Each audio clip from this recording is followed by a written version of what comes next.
Should you bulk or should you cut first? It's the question that I get asked more than any other. It sounds like a straightforward question, but most guys find themselves in this muddy middle ground where you're not really fat enough that you look like you need to diet, but you also don't have much muscle, so you think it could go either way, and you're not sure which way is going to be the right way for you. But let's reframe the question. It's not should you bulk or should you cut, it's are you in a position to bulk yet? And if you're not, then how do you put yourself into one? Because at some point, everyone should bulk. It's the one thing that will transform your physique more than anything else if done correctly.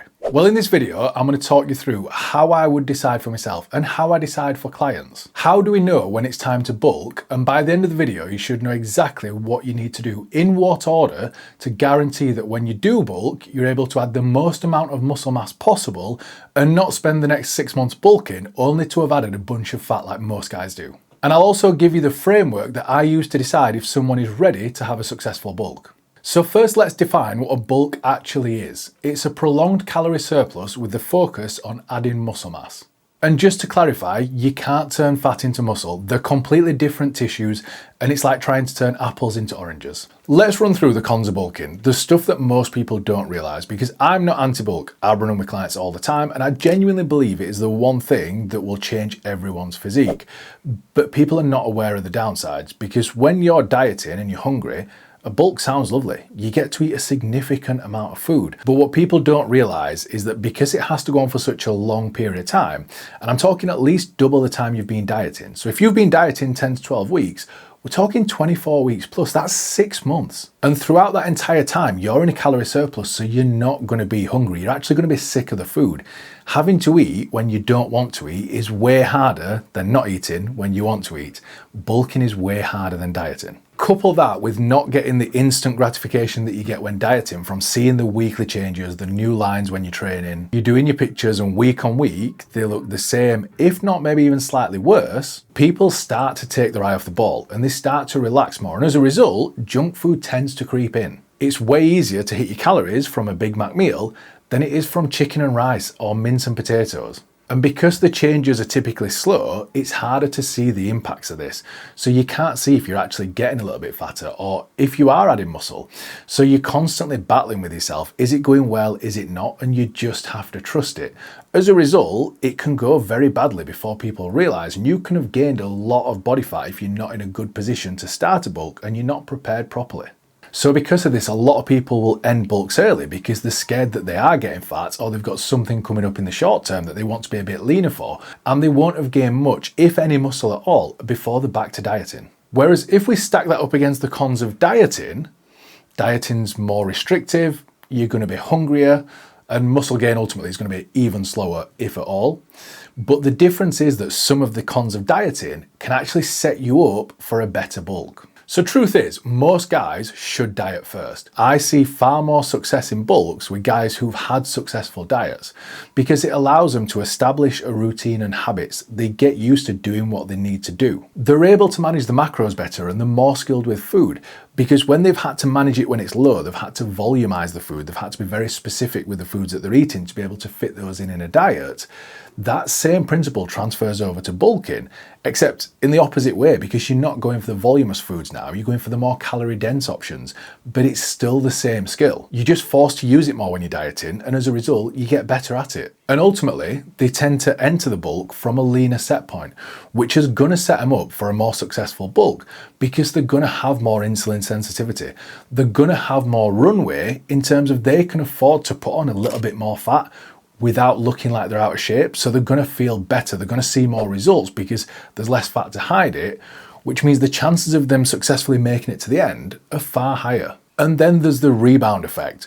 So you'll see it with bodybuilders post-show where they will say that it's the best time to push food up because they've been in a deficit for so long, because they're so depleted, the body is ready for food. It will soak it up like a sponge. And typically you will see the biggest gains of a bulk come right at the start when you're the most insulin sensitive.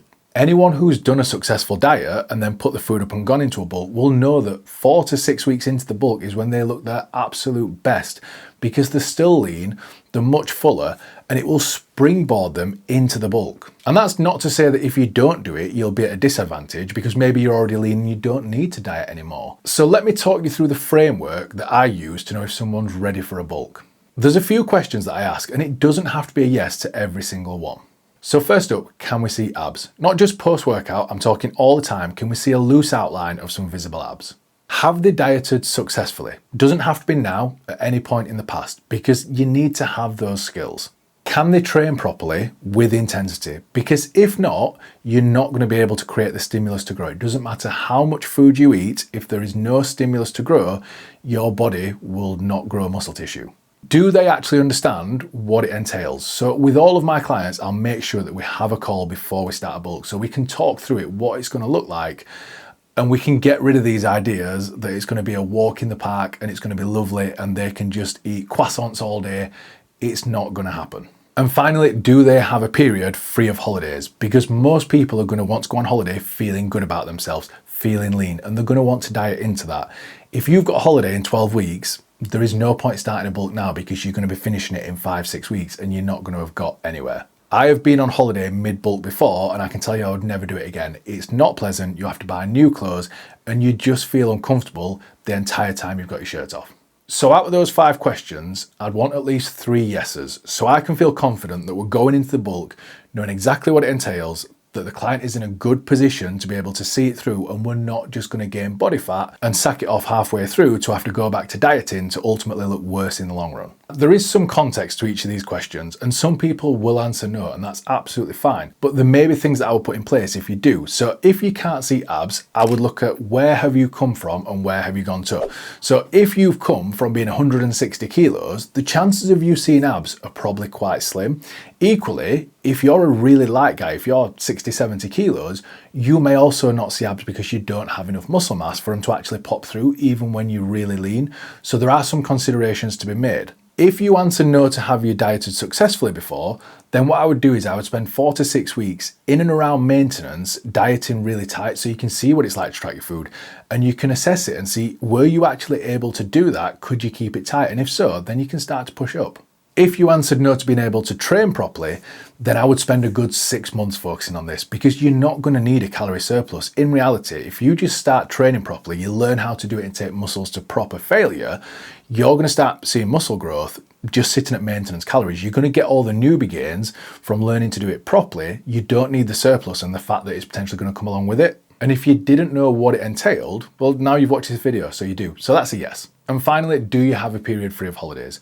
If you're happy going away, not being absolutely ripped like you've been before, then maybe you can do that. It just wasn't for me. I didn't enjoy it. Knowing all of this, you should never be in a position to be unsure in future whether you should diet or whether you should bulk, because you can always come back to the same framework. But remember, the question isn't should you bulk or cut, it's are you in a position to bulk yet? And if not, then how do you get yourself into one? Chances are, if you were asking the question after watching this video, you probably realised that you need to diet first.